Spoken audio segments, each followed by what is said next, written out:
The reason to do this programme is not in any way to do with nostalgia or ego. It's just that I think there's a body of work there that had some significance, and I'd like people to look at it, think about it, because it's really to leave an avenue open for people to do this kind of thing again.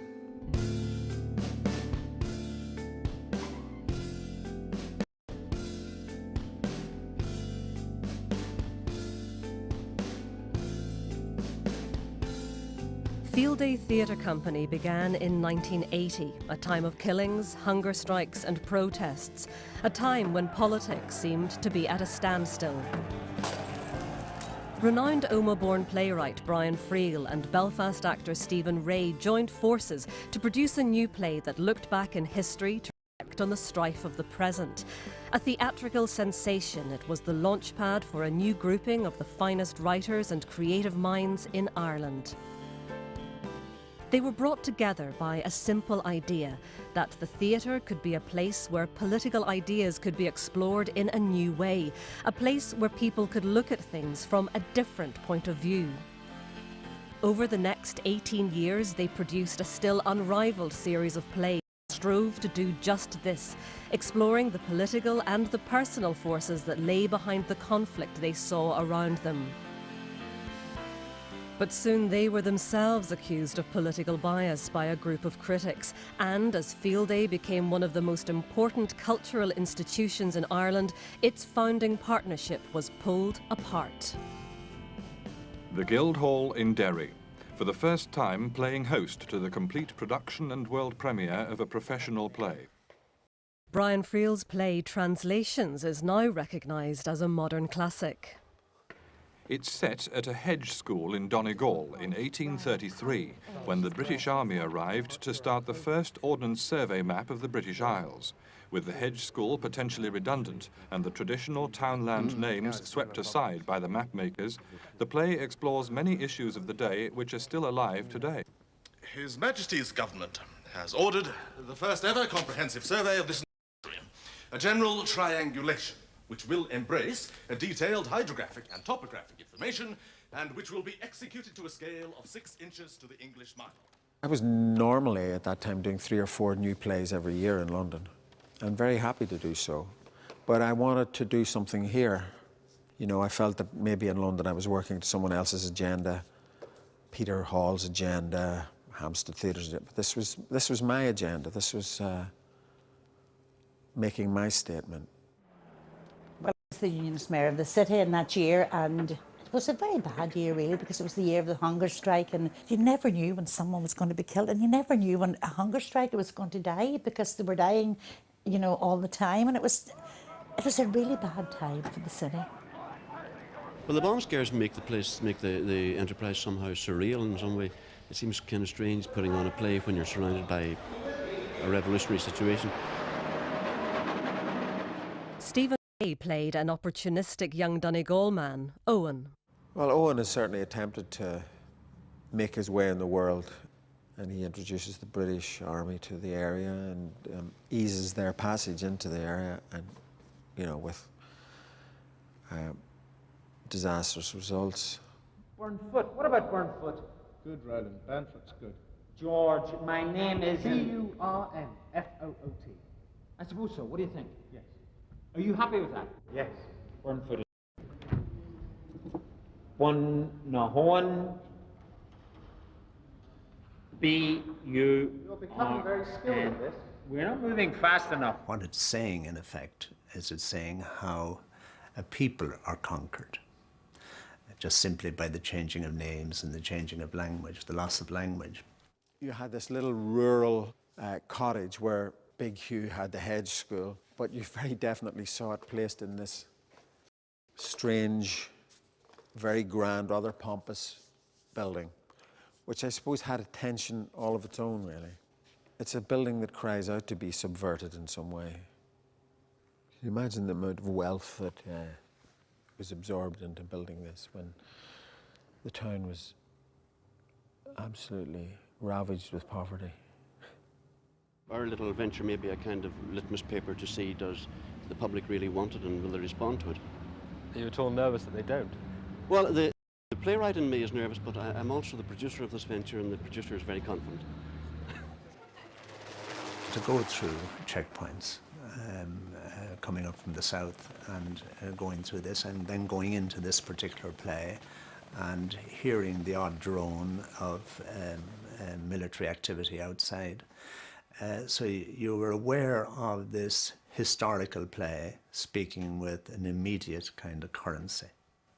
Joining Stephen on stage was the cream of Irish acting talent. I met amazing people. You know, Liam Neeson was there in the first play. Helen Mirren was his girlfriend at the time, and they were always running about together. Just incredible people came to see and be part of the whole Field Day enterprise. It was getting very exciting, the fact that we were going to have a big night in the city, and the excitement was great actually. I don't think I've ever in my life experienced anything like the opening night of Translations. It was a major undertaking. We knew that people were coming from all over the island. The air of excitement was just palpable. There was a huge expectation from everybody. We knew we were unveiling a great play, a great new play. Yeah, I would say one of the two best plays written in Ireland in the last 100 years. Translation's pivotal love scene features a young English army officer and a local Donegal woman. It expresses an important idea. The deep divide between cultures can be bridged, but there are risks involved. This muel. This ngad. In the scene itself, between these two individuals, there is actually hope that the political conflict can be overcome. I made up my mind. I'm not going to leave here. Shh, listen to me. I want you to, soldier. Don't stop. I know what you're saying. I want to live with you. Anywhere. Anywhere at all. Always. Always. Always. What is that word, always? It's an innocent moment. It's a moment pure of the pressures that are on them. And then the political pressures were brought to bear, and that's the end of it. That's what life is like here, I suppose. Manus! Manus! Everybody held their breath because in the front row was the mayor of the city, who was the very first woman mayor of Derry. And I didn't know how we were going to go, but then Marlene stood up. And she being the mayor, everybody stood up with her. And I got to my feet and started to applaud. I was so excited about it. And everyone rose after that. And I don't know whether it's not the thing or what in the theatre to have this spontaneous applause, but it happened and everybody got to their feet. And then it was just this feverish atmosphere of talking and gabbling, and reviewers running off to their phones to, write in their copy.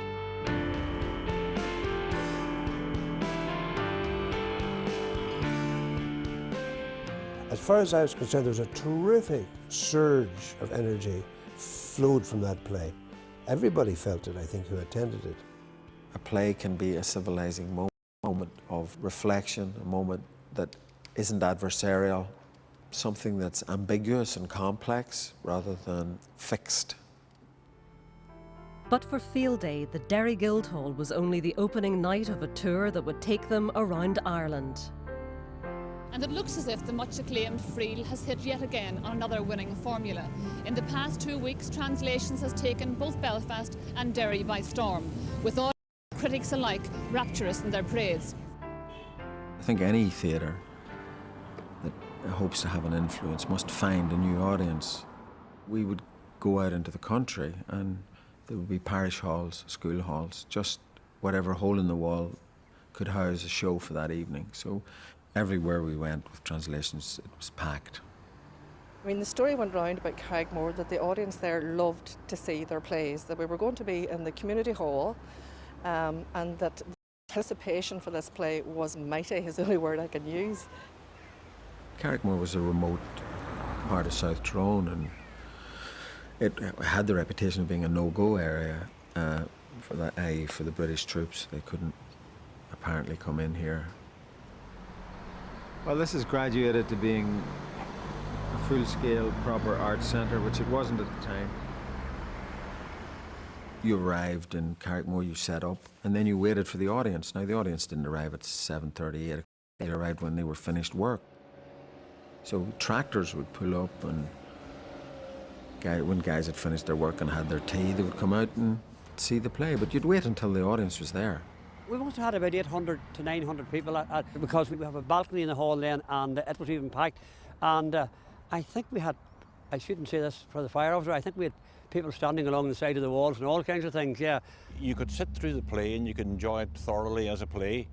And maybe afterwards, when you started to read into it and look at the things that had been said, and maybe see it for the second, third time, you could see the type of things that they were saying. It wasn't overtly political, but it was, it was getting the message across.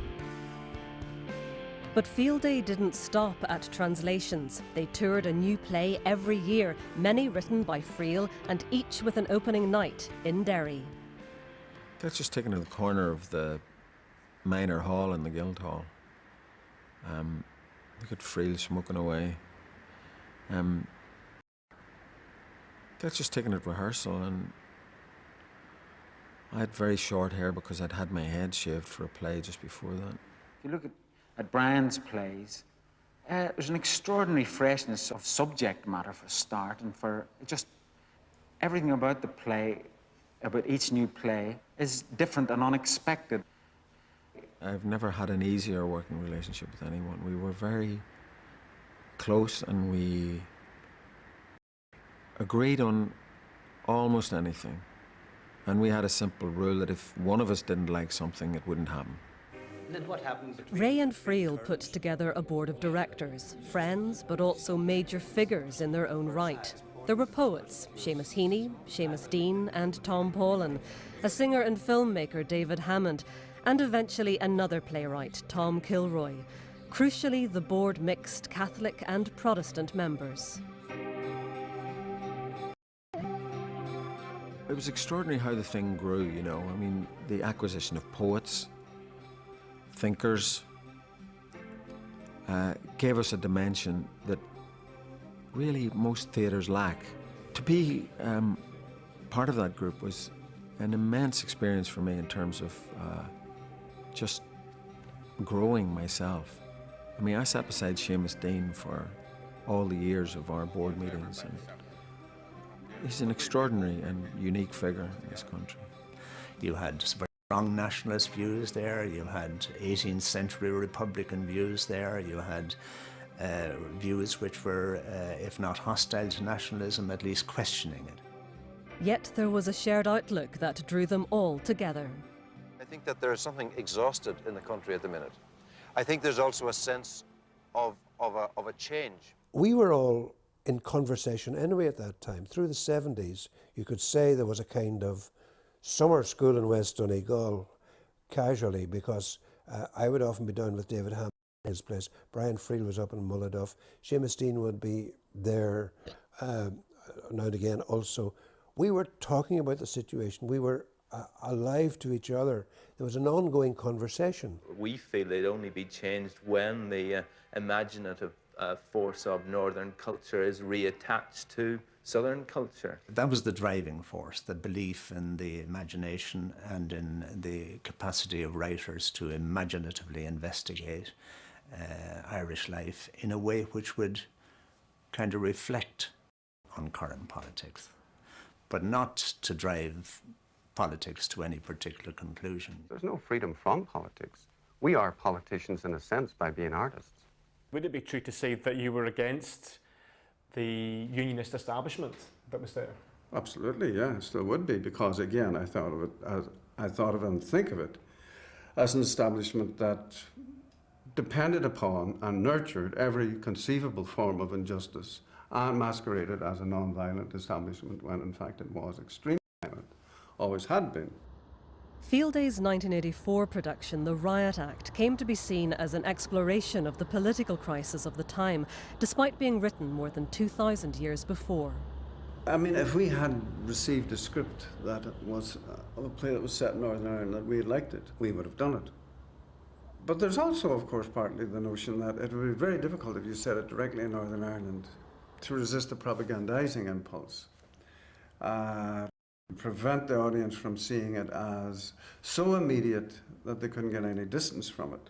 Tom Paulin updated the Greek tragedy Antigone. I remember, it was, I think, New Year's Day. There was a lot of snow about, and Stephen Ray phoned and said, would I do a version and have it ready for March?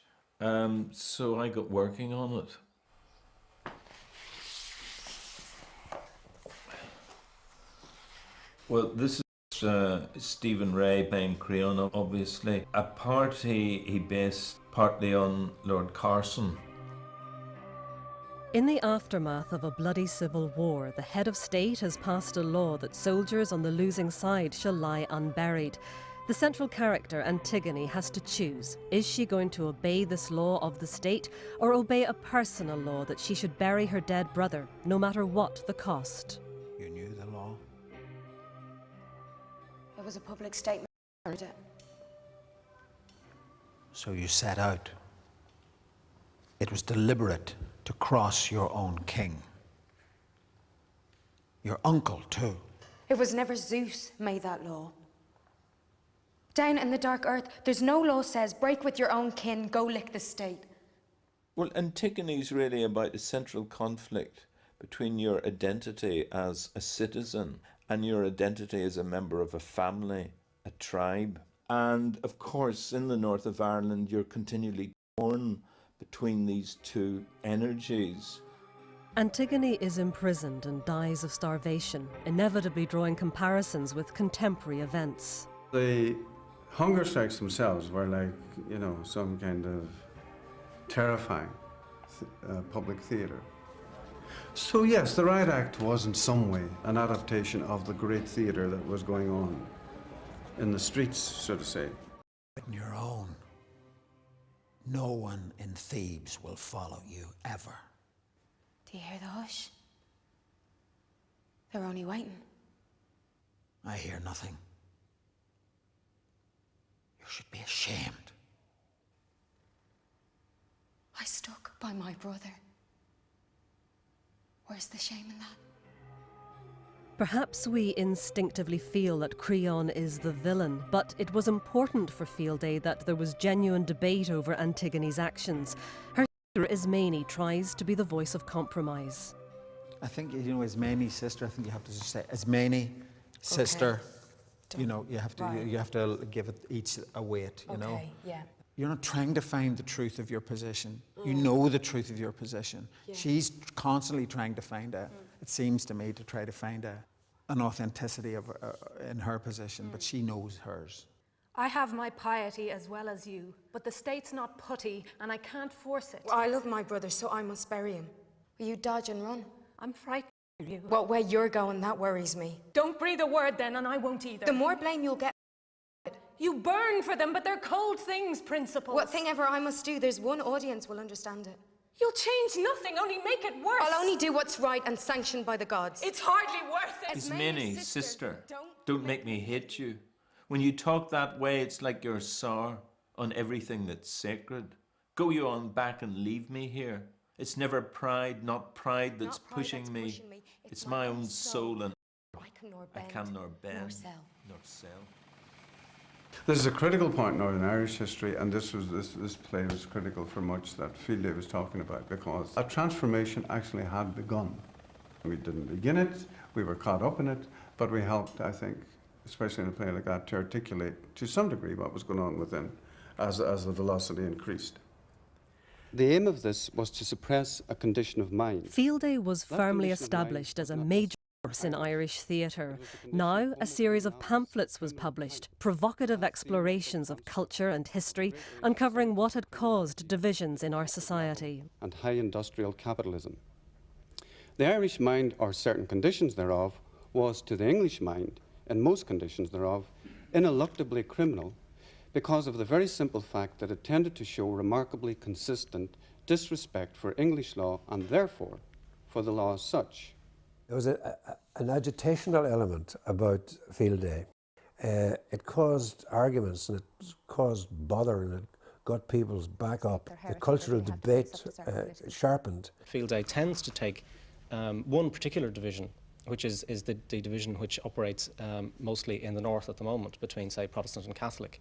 and that it doesn't look at all of the other divisions, all of the other forces, all of the other debates that are going on. I felt that Seamus Dean very clearly had an ideological agenda, and the majority of the pamphlets, I think, were designed to further that. The pamphlets began a dispute over just what were the politics of Field Day. Mara McEntee voiced certain criticism of your pamphlet in particular, and she accused you of conducing to hatred. Do you agree with that? There was no attempt to elicit hatred. There was an attempt to try and identify the forces which had created certain attitudes of hatred. The consequences of this cultural divide between Ireland and Britain became a central question for Field Day. Double Cross and St Oscar are about real people who lived with this divide inside themselves. Well, what happened was that Brian and Stephen came to visit me here in this room, and we had this conversation, which went on all day, about Brendan Bracken and William Joyce. And at that point, I really had the idea of putting the two of them together in one play, played by the one actor. Had we heard of Brendan Bracken? Yeah, he was Churchill's secretary and Minister of Information during the war. And he filled in a lot of details that we hadn't known. I hadn't realised that his father had been one of the co-founders of the GAA. So we were going to do that, and then there came a time and he said, and I'm interested in twinning the character of Brendan Bracken with the character of William Joyce, who was Lord Haw Haw, who came from Galway. I didn't know that. Tom Kilroy's 1996 play Double Cross explored the lives of these two men brought up in pre-independence Ireland. Each made a conscious choice to mask his own origins and recreate himself as an Englishman. Germany calling, Germany calling. But they found themselves on opposite sides in the Second World War. And station DXB on the 31-metre band. You are about to hear our news in English. English. See, he doesn't say English, he says English. It sounds more Irish to me. And Bracken is the same, really. He gets lots of things wrong. He says tree instead of three. They reveal their Irishness completely without meaning to. You could certainly see that the two men had a huge inadequacy, which made them assume this identity, a kind of self-loathing of the colonised person, that they couldn't adequately be themselves, so they had to pretend to be equal or the same as the coloniser. As Minister of Information in His Majesty's government, it is my solemn duty to warn all loyal Britons against listening to these broadcasts. Do not be tricked by the Nazis and this chap Haw Haw. Oscar-nominated film director Tim Lone saw Double Cross at the Lyric Theatre in Belfast. I noticed that this guy, Stephen Ray, was actually going to be on a stage in Belfast.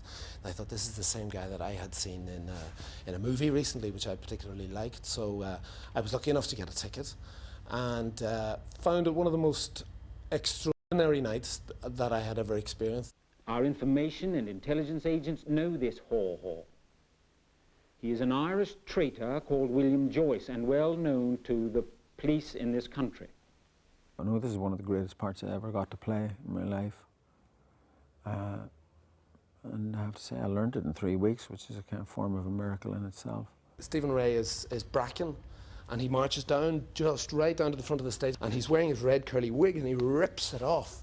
And he's got his black hair streaked back, very, very fascistic. And he strikes the pose of this figure of fascism, and it was the moment to put the hairs up in the back of your neck. It was the moment that sold the whole thing to me, that this theatre can do something that no other art form can. I pray to Almighty God that England will be great again. May the standard of the Hakenkreuz be raised from the dust. I call upon the dead sons of England who have died without knowing why. I call upon their seed. Future generations of England may ensure the nobility of the race. Sieg Heil! Sieg Heil! Sieg Heil! we can't dismiss them as just revolting creatures. We have to assess what makes a revolting creature, or the humanity of these people is really revealed throughout the play. One of Field Day's impulses was to go back to root causes, to discover what has made us who we are. In Double Cross, Joyce hides a childhood memory of being an informer for the Black and Tans. Then the lorries came in from patrol from the Clifton Road. Uachtarard, Mam Cross, Moycullen. The Tans were drunk, but the officers only laughed. "We shot some rabbits," one of the Tans shouted. Everyone laughed, and I laughed. He went and got a butter and threw it into the back. A great stream of blood came out. He got another bucket, and another, and another. So much blood that I thought that something was still bleeding in there.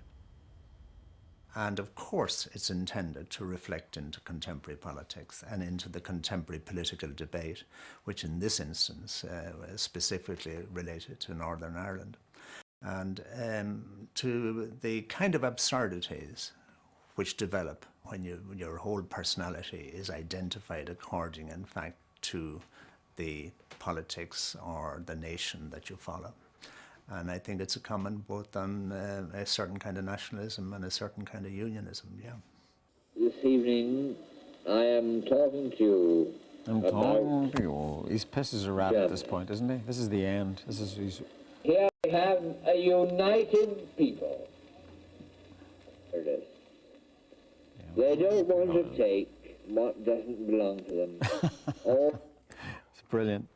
When I was a young Irish actor going to London, I had a choice. Either I pretended to be an English actor or I didn't.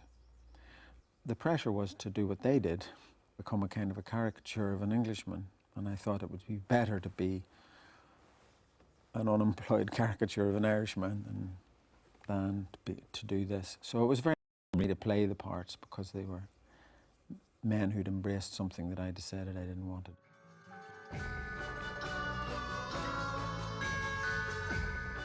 They called me Oscar. Oscar Fingal O'Flaherty Wills Wild. St. Oscar by Terry Eagleton traces the downfall of another man caught between cultures. The fact that he was Irish pretending to be English, that he was sexually ambiguous, that he was a socialist. He wrote The Soul of Man under socialism. He lived in this kind of very luxurious context in London. His life was full of those kind of contradictions. I never saw so clearly before how London has corrupted you. You'll never be a major writer if you don't come home. What have you ever done for your country? I got out, didn't I? And if I did get out, it was because you forced me out. Who brought me up to imitate the English? Who was secretly overjoyed when I lost my Dublin accent? My dear mother, you hardly brought me up with the pigs. So I've been faithful to you. I've turned myself into what you wanted. I did what you urged, entered the belly of the beast and made my name there. Even the cabman can quote my lines. Where did they bring this play to? They didn't bring it to the Opera House or the Arts Theatre. They brought it into the heart of West Belfast at a time of great demonisation of the West Belfast community, at a time when really it was a place where no one would go. It was St Agnes's Parish Hall, and it looked like a bingo hall. It was more suited for a Primary 7 end-of-year show than for a top-class piece of Irish theatre. We played it here to a huge audience. There was an intense witness to this production, and more so maybe than anywhere else it ever appeared. I mean, you do it in London, everybody just laughs. It's funny, very funny play. Here, they watched it. They didn't want to laugh in case they missed some nuance of understanding. Unlike William Joyce or Brendan Bracken, Wilde's demons aren't inside him. He is destroyed by the state. My lord, there is a conspiracy against me. The young man with whom I'm accused of buggery will never be called to court because he is the son of an aristocrat. And one of the rent boys with whom I'm accused of consorting will not be called to bear witness in this trial because he is the nephew of the Solicitor General. Soliciting would seem to run in his family. The judiciary is not independent of government, of society. You know, Oscar had to be punished. And in this context, in this hall, there, people here would have felt, you know, a kinship with the dissenting voice. Whether it was his gayness, or whether it was the fact that he was different, or the fact that he was smarter than those who would oppress him, it was the difference which made a real emotional connection with the audience as well, because we were also beyond the pale. In the production, there was a huge issue of St. Sebastian, the martyr, with arrows in him, and then at the end, I think all the clothes came off, and I hung there, and the cast came up and put arrows in me, and it was the final martyrdom of Oscar, a kind of exquisite torture.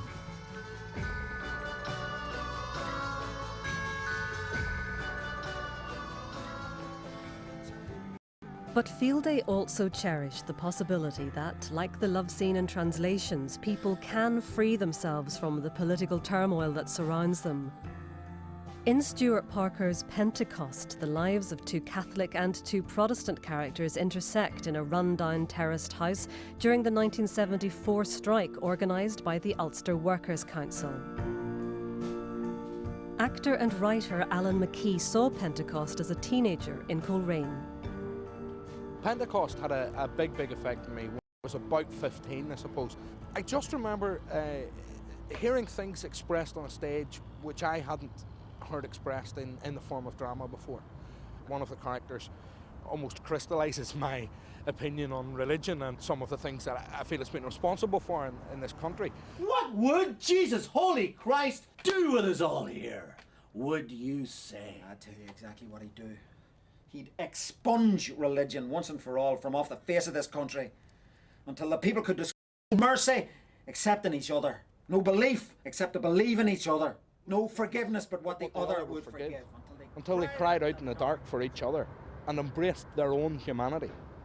That's the only redemption he'd offer them. Never mind believing in Jesus Christ. That's the point at which Jesus Christ might just begin to believe in us. There's a grace, I think, about the end of that play, which is immediately uplifting, despite the fact that it's in what was one of our possibly when we showed ourselves at our worst in the history of the 30-odd years of Troubles. But it was ordinary people being able to transcend that and being able to lift themselves above that on a personal and on a political and on a theological level, all that. It's striving to fill a void. The void has been left, in my view, by the politicians and by the ministers of religion in this country. I think they've left us all in the lurch. I think they've left us in the dark. And I think we're going to have to find values and aspirations and beliefs in the future. In particular, we have to find a way of believing in a future on our own. Well, it was the last play Stuart Parker wrote. He was a dear friend and wonderful writer, and actually his writing seems more and more vibrant the longer he's been dead. Seamus Heaney wrote The Cure at Troy in 1990. Another adaptation from a Greek original, it showed just how difficult it is to achieve reconciliation. It can only come when victims of injustice put their grievances aside at huge personal cost. The past is bearable. The past's only a scar. But the future? Never. Never again can I see myself eye to eye with the sons of Atreus. Philoctetes himself, and an extension of our situation in the north, seemed to me to have the same kind of symptom or syndrome that both sides displayed in our situation. That is to say, refusing to give up their sense of entitlement to their resentment. This is real turncoat talk. Have you no shame? What's the shame in working for a good thing? Good for who? Or my enemies? Am I your friend or not? I thought you were. Stop licking your wounds. Start seeing things. Heaney wrote a new speech, not in the Greek original, that explicitly ties it to Northern Ireland. The innocent in jails beat on their bars together. A hunger striker's father stands in the graveyard dumb. A police widow in veils faints at the funeral home. I now think it was artistically a mistake. It mentions police widows in veils, it mentions hunger strikers, fathers, it mentions the current situation. And I think that the obliquity of the play was more important. But then once in a lifetime, the longed-for tidal wave of justice can rise up, and hope and history rhyme. So hope for a great sea change on the far side of revenge. Believe that a further shore is reachable from here. 1990 was just after the Berlin Wall came down. It was the year that Nelson Mandela came out of the island in South Africa. It was the year when velvet revolutions were occurring. I don't think I would have allowed myself the aspirational hope for change so rhetorically and so highly rhythmically in that chorus if it hadn't been for those surrounding conditions. Our conditions at home were quite grave at that time. The only way in which Stuart Parker actually could proffer the possibility that there would be peace is to say, well, there's no reason to hope for it, but let's hope for it. In Heaney's case, there seemed to be more reason. So he didn't only hope for peace, he actually tried to envisage the conditions of peace, the healing process already active and already in train.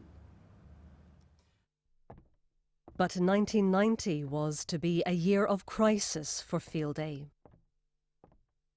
I'm caught in a situation where I'm trying to protect myself and protect my on one level, and at the same time trying to keep this enterprise of Field A vibrant. I don't know whether I'll be able to do these two things. Maybe one will have to go.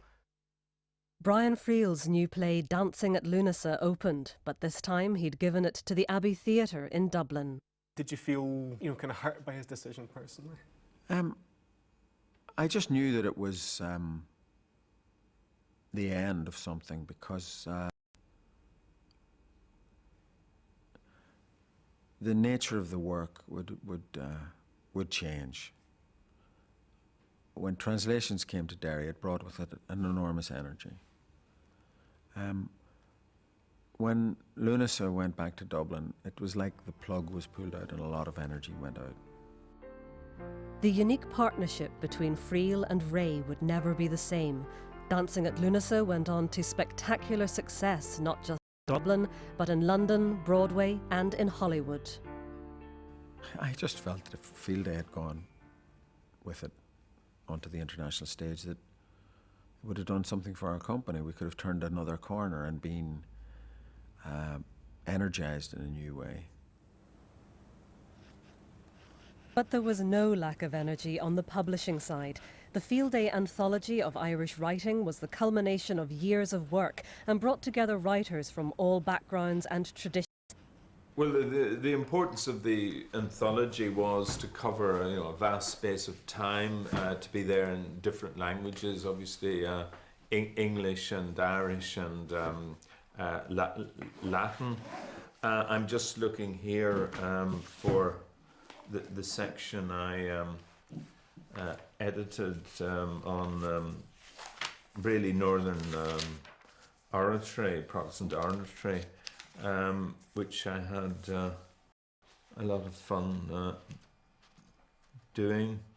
In a way, the one I'm fondest of is the speech by a man I greatly admired, Harold McCusker, when the Anglo-Irish Agreement was signed, and he talks about waiting like a dog at the gates of Hillsborough for the piece of paper, the Anglo-Irish Agreement that signed away his birthright. And interestingly, he quotes Pearse, he quotes the 1916 Declaration, all the children of the nation. It's a great anguished speech, I think a tragic speech. But one part of society was almost absent from the anthology. If you said to yourself, what is going on in Ireland? I know what I'll do. I'll read the anthology. You read the anthology, and feminism is not mentioned.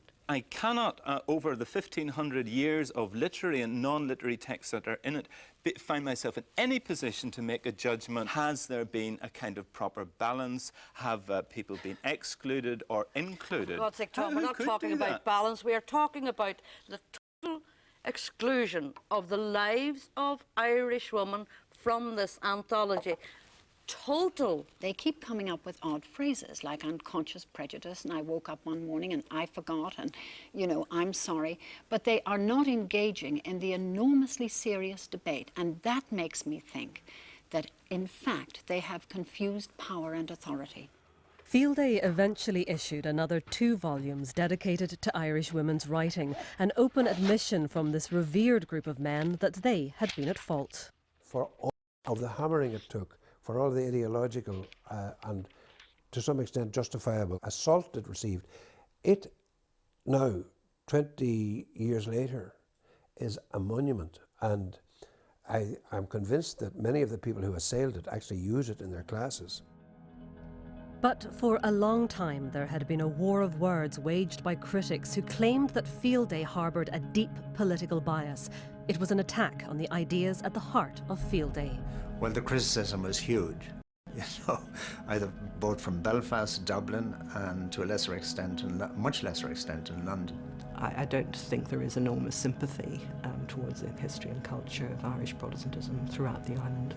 We did play in Ballymena, and we played in Portadown. We did plays by people of both traditions. We did plays, versions of plays by Derek Mahan, Tom Paulin, and Stuart Parker. In Field Day's own composition, the Protestant participants were, or what might be called user-friendly prods. They weren't really going to question deep-laid nationalist assumptions. The easiest thing in the world in the North is to use the sectarian thing. You say, oh, they're part of that side, we don't have to hear that. The whole emotional contour translation in some way does yearn back, you know, to some moment where all the places had their right names. Brian Friel comes from a nationalist background. It's impossible for him not to be that. Thomas Kilroy's play Double Cross, it's obsessively about Ireland and England and sort of mutual stereotypes. What they wanted to say was, this is not a colonial situation, which is, in my view, an utterly absurd position to take. If Ireland isn't colonial, nowhere has been colonial. Everybody's work in Northern Ireland was raked over by commentators, journalists, critics. There were seminars, there were conferences. Everything you wrote was inspected. I mean, it was microscopically inspected. You were actually either accused or praised. The thing was out of hand entirely. By 1991, the close working relationship between Friel and Ray was over. Tom Kilroy's second play was their first critical failure. That was the slippage in that production, was that Brian and I weren't there all the time. It's actually a great play. And one of my biggest regrets about Field Day is that we hurt that play. Ironically, it was Field Day's political stance that led Tom Kilroy to resign from the board. I felt that Field Day wasn't political enough.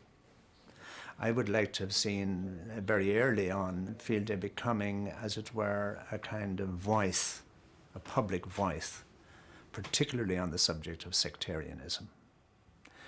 And it was when I realized that Field Day was not a movement with a specific goal, that it was some kind of process, I realized that it was never going to become a voice like that.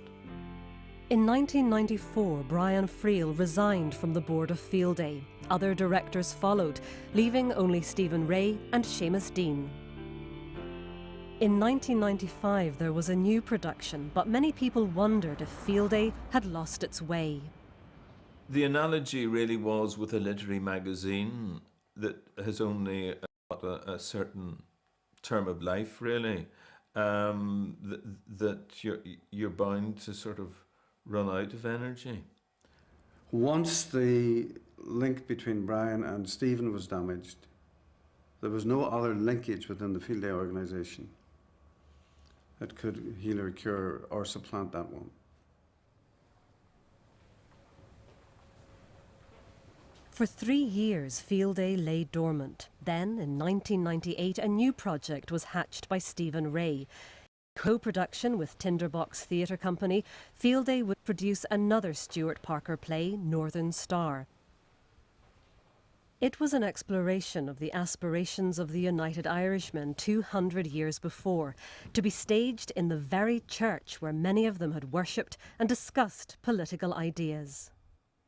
Oh, the French are on the say, they'll be here without delay, and the Orange shall decay. Says the Jean Van Vogt! No. It must be understood there is a vendetta against the Orange Society. It's true that many lodges have been formed into companies of yeomanry by the landlords. They will be sent against us, just as the Catholic militia are. But all these men are the gulls of history. Our quarrel is not with the puppet, our quarrel is with the puppet masters, who pull the strings. The English landed and mercantile interests. They are the power, and the only power we unite to oppose. The Presbyterian churches are centres of debate. They're not sacred places. They don't call themselves sacred, but they are places where ideas are supposed to be discussed, and this is a play of ideas. And the 98 movement was about ideas. It was about how ideas can transform our lives and our situations. We never made a nation. Our brainchild, stillborn. Our own fault, we botched the birth. So what if the English do bequeath us to one another someday? What then? When there's nobody to blame but ourselves. Our politics is so adversarial now. You never have the sense of great ideas being aired. But the theatre has a nobler approach. And it was a good few weeks to do that in this time. February 2006, Brian Friel, a man rarely seen in public, is being honoured in Dublin. Please welcome the President of Ireland, Mary McAleese.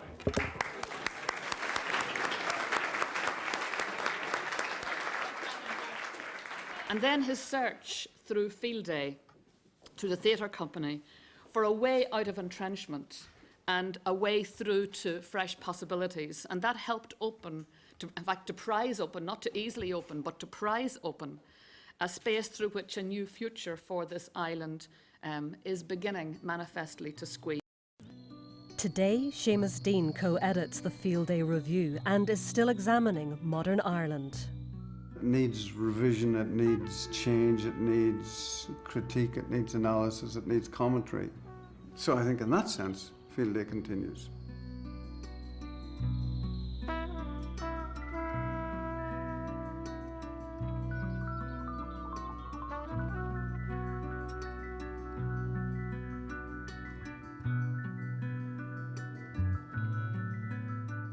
I would say there'd be another Field Day production. There's things to be said, things to be investigated, things to be asked. But quite what form it would take, I don't know at this stage.